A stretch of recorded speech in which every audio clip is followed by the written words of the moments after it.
குரோம்பேட்டை மாரியம்மன் ஆலயத்தில் 50ஆம் ஆண்டு ஐயப்ப சுவாமி விளக்கு பூஜை. குரோம்பேட்டை பத்மநாப நகர் ஸ்ரீ கருமாரியம்மன் ஆலயத்தில் ஸ்ரீ ஐயப்ப சுவாமி 50ஆம் ஆண்டு விளக்கு பூஜை வெகு விமர்சையாக நடைபெற்றது. காலையில் மகா கணபதி ஹோமமும் மற்றும் சாமிக்கு சிறப்பு அபிஷேகமும் சகசிரநாம அர்ச்சனை மகா தீபாராதனை முடிந்து மதியம் 12:45 மணியளவில் அன்னதானம் வழங்கப்பட்டது. அன்னதானத்தை செம்பாக்கம் வடக்கு பகுதி திமுக செயலாளர் கே கருணாகரன் துவக்கி வைத்தார். இந்த நிகழ்வில் அசினாபுரம் மதுரை வீரன் கலந்து கொண்டார். மாலை 7 மணியளவில் அசினாபுரம் ஸ்ரீ சதுர்குண்டு விநாயகர் ஆலயத்திலிருந்து ஸ்ரீ ஐயப்ப சுவாமி பஞ்ச வாத்தியங்களுடன் திருவீதி உலா சிறப்பாக நடைபெற்றது. 100க்கும் மேற்பட்ட பெண்கள் விளக்கேற்றி வந்தனர். இரவு 9 மணியளவில் சிறப்பு அழைப்பாளராக பல்லாவரம் சட்டமன்ற உறுப்பினர் கருணாநிதி, ஜோசப் பன்னாதுரை, ரமேஷ், சங்கர் கன்ஸ்ட்ரக்ஷன் உரிமையாளர் சங்கர நாராயணன், அவரது துணைவியார் நித்திய சங்கர நாராயணன் கலந்து கொண்டனர். இவர்களுக்கு ஸ்ரீ கருமாரியம்மன் பக்தஜன சபை நிர்வாகிகள் சால்வை மாலை அணிவித்து பிரசாதங்களை வழங்கி கௌரவப்படுத்தினர்.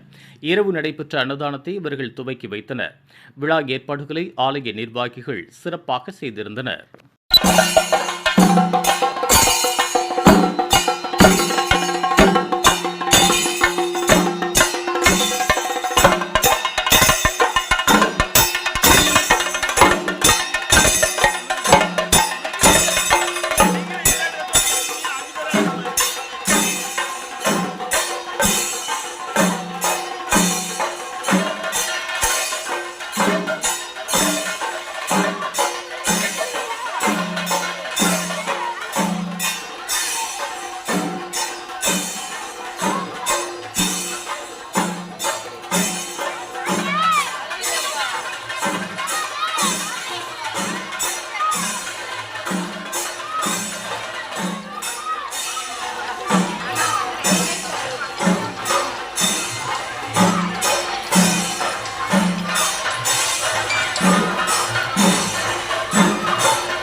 இதுபோன்ற உள்ளூர் செய்திகள், மாநில செய்திகள் மற்றும் பயனுள்ள தகவல்களை உடனுக்குடன் தெரிந்து கொள்ள GST ஆன்லைன் மீடியாவை இலவசமாக சப்ஸ்கிரைப் செய்து கொள்ளுங்கள்.